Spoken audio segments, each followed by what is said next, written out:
Hey everyone, welcome to another installment of Harry Potter Theory. Today we'll be discussing the many reasons why Albus Percival Wulfric Brian Dumbledore, famed Headmaster of Hogwarts and former Gryffindor student, may have been more well suited to Slytherin House. As fans, soon after Harry Potter received his letter of acceptance and we were first introduced to Hogwarts School of Witchcraft and Wizardry, we also learned about the magical institution's 4 founding members and how they decided that the student population would always be divided into 4 houses, which would represent the characteristics and traits most valued by each of those 4 founding members.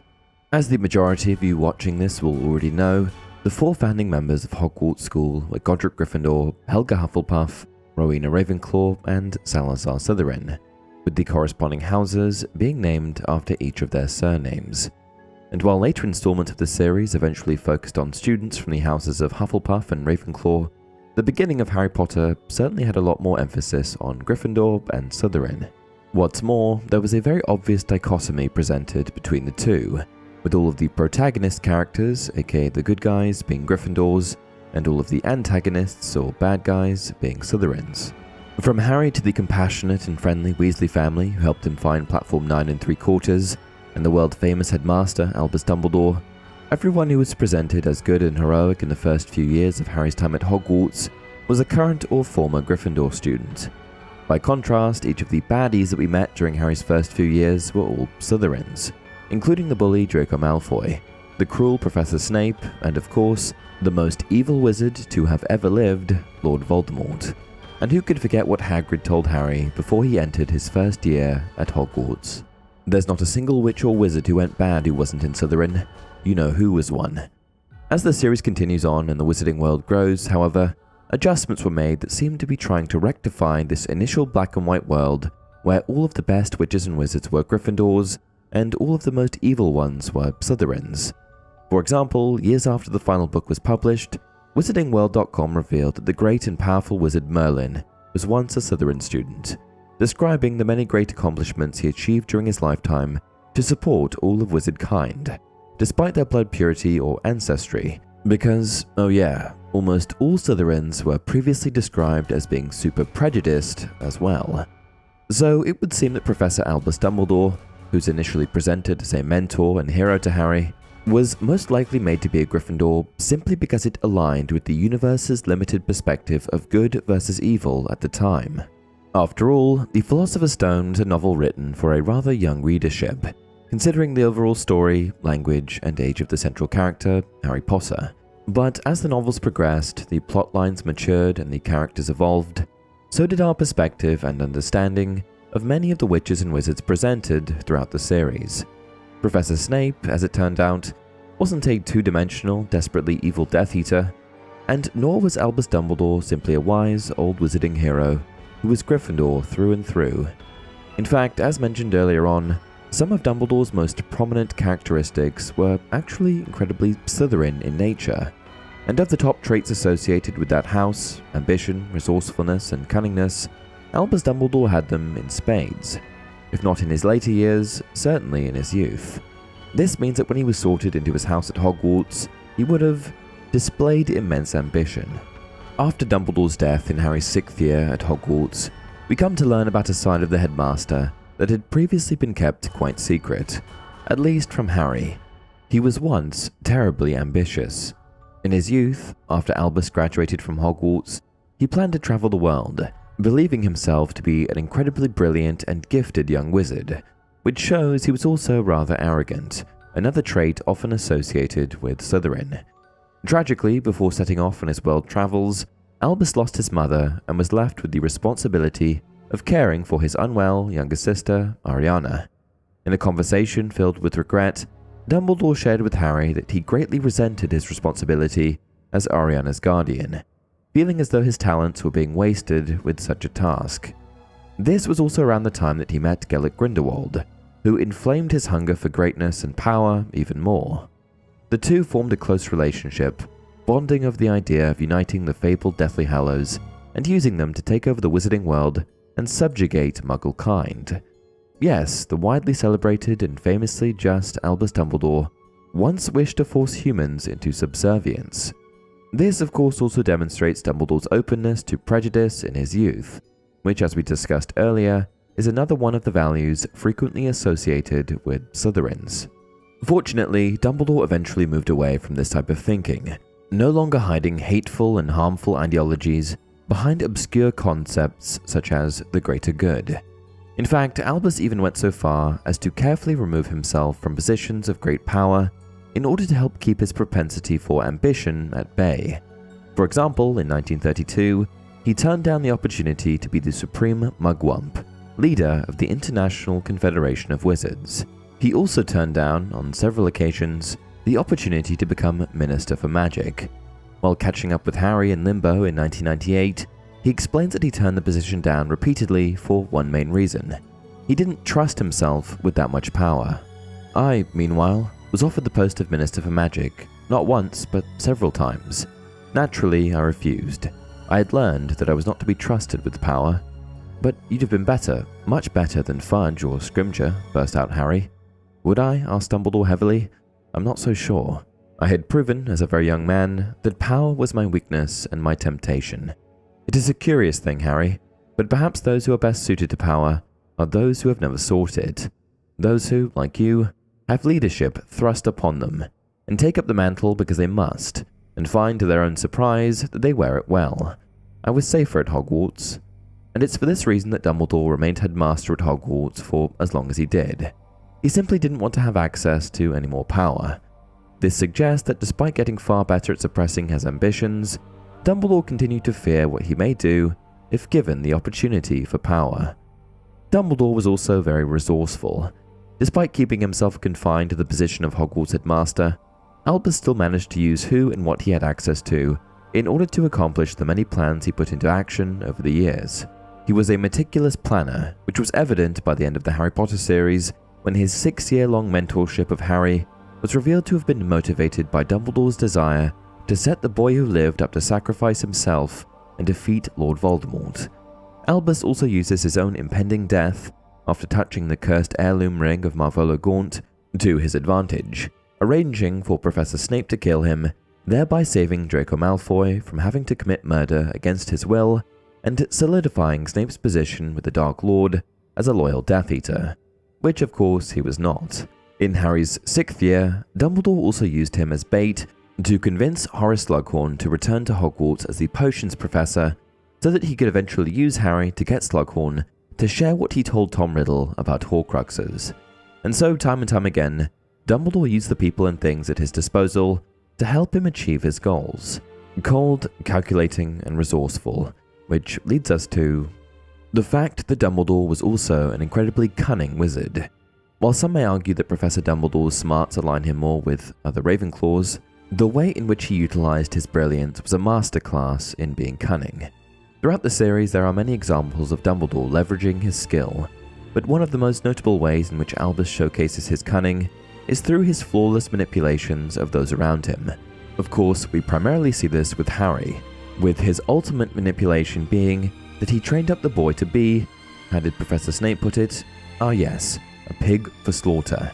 But we also see this with others. For example, Dumbledore manipulates Newt Scamander into being an unlikely hero during the uprising of Gellert Grindelwald. And on a much smaller scale, we also see Dumbledore's calculated manipulation in place during Harry's 2nd year, when he hired Gilderoy Lockhart to be the newest Professor of Defense Against the Dark Arts, knowing that Lockhart was a fraud and believing that this position would reveal him as such to the wizarding world. Of course, he could have just called him out, but that would have lacked Dumbledore's affinity for cleverness and intricate planning. While of course it goes without saying that almost every character in Harry Potter could be sorted into any number of houses, there does seem to be some particularly strong evidence suggesting that Dumbledore may have been a better fit for Slytherin rather than Gryffindor. Whether it was simply a plot decision made early on in the series, which then couldn't be altered, or the character of Dumbledore asking the Sorting Hat to place him in Gryffindor over Slytherin, as Harry did, remains to be seen. All I know is that Albus Dumbledore would have made a great, balanced addition to this otherwise rather narrowly defined house of Slytherin. But I also can't make a statement like that without next exploring, what if Dumbledore was in Slytherin? Now, let me just kick this off by saying that Dumbledore being sorted into Slytherin instead of Gryffindor could potentially serve as the catalyst for an unfathomable number of changes in Wizarding World lore. For those unfamiliar, there is a concept from chaos theory called the butterfly effect that illustrates how a small change in one part of a system can lead to significant and unpredictable outcomes in another part of the system over time. The name butterfly effect comes from the idea the flapping of a butterfly's wings in one location could potentially set off a chain of events that eventually lead to something like the formation of a tornado in another location. In essence, it symbolizes the idea that seemingly insignificant actions can have far-reaching and amplified consequences. It's used to illustrate the idea that even the smallest changes can lead to outcomes that appear unrelated or disproportionate. So, as you can imagine, if such small things have this sort of power, a change as big as Dumbledore being sorted into Slytherin could theoretically result in an entirely different wizarding world altogether. But here's where it gets really interesting. I don't actually think much would have changed. I think Dumbledore would have very much remained Dumbledore. You see, despite being sorted into Gryffindor, Dumbledore was still quite Machiavellian, often pulling the puppet strings on others and allowing events to unfold in a way that he saw fit. He liked to control the narrative, but not for his own personal satisfaction. He exhibited many stereotypically Slytherin traits while remaining in Gryffindor, which tells me that Dumbledore was not overly influenced by his affiliation with one of the 4 Hogwarts houses. Dumbledore is also able to, on multiple occasions, recognize and subdue his desire for power, something which I feel sets him apart from some of the other Slytherins in the story. I think that his association with Grindelwald in his youth is a pretty good indication of what he might have been like in Slytherin, very tempted but ultimately able to avoid straying down the path of darkness. Dumbledore was not a man who believed the past had any power over dictating the future. He was also quite outspoken about the fact that the lines are exceptionally blurred when it comes to the traditional good versus evil dichotomy. There are quite a few Dumbledore quotes in line with this messaging. Here are a few of them. "It matters not what someone is born, but what they grow to be." This quote means that a person's true worth is not determined by where they come from or who their family is, but rather what kind of person they've become based on their growth and development. Here Dumbledore reminds us that just because someone comes from humble beginnings or faces obstacles in life, does not mean they cannot achieve great things through their own efforts and determination. While we may come from different places and speak in different tongues, our hearts beat as one. This quote emphasizes that while people may be from different backgrounds and have different cultures, they can still have a common bond through their shared humanity. Dumbledore is pointing out that despite our differences in language, geography, nationality, or blood status, we share the same basic emotions and experiences, and that should bring us together rather than separate us. Differences of habit and language are nothing at all if our aims are identical and our hearts are open. This quote suggests that despite our differences, we can still work towards the same goals as long as we share the same passion and kindness. Dumbledore is saying that superficial differences are insignificant in the face of a shared aim or desire, and that an open heart can help bridge any gaps and bring people closer together. But if you still aren't convinced, here are some more of the reasons for why I believe a Slytherin Dumbledore is effectively the same as a Gryffindor Dumbledore. Core values. Dumbledore's core values of love, compassion, and the pursuit of good were deeply ingrained within him, independent of his house affiliation. Throughout his life, Dumbledore consistently displayed these values, which played a critical role in shaping the wizarding world's future. I think that, regardless of his house, Dumbledore's personal agency would have driven him to make similar choices and take similar actions. For example, Dumbledore's decision to form the Order of the Phoenix and fight against Voldemort was driven by his commitment to protecting the innocent, preserving freedom, and upholding justice. These values remained unchanged and were not necessarily influenced by his house affiliation. House stereotypes and individuality. While house affiliations in Hogwarts carry certain stereotypes, it's important to remember that these stereotypes do not define an individual's entire character. Each student possesses a unique combination of attributes that cannot be solely attributed to their house. Dumbledore, even in Slytherin, would have retained his own complexity and individuality. Dumbledore had a very strong character, and I'm not sure that would have changed in any scenario. Influence of Dumbledore's mentorship. But now you might be wondering, wouldn't this have changed his dynamic with Harry? Well, I don't think that Dumbledore's house had anything to do with it. In truth, the impact of Dumbledore's guidance and mentorship always extended beyond his own house. As the headmaster, Dumbledore had the opportunity to shape the minds and values of students from all four houses. His mentorship empowered Harry to challenge evil, foster inter-house unity, and be a driving force in the war against Voldemort. While Dumbledore being sorted into Slytherin would have added an interesting layer to his character and potentially provided some unique perspectives, I just don't think things would have been as different as you might expect. Although, I could be very wrong on this, and that's why I want to hear from you guys. Do you agree? How do you think a Slytherin Dumbledore would have impacted the wizarding world? Leave a comment down below. And as always, if you enjoyed this video, don't forget to like it and subscribe to the channel.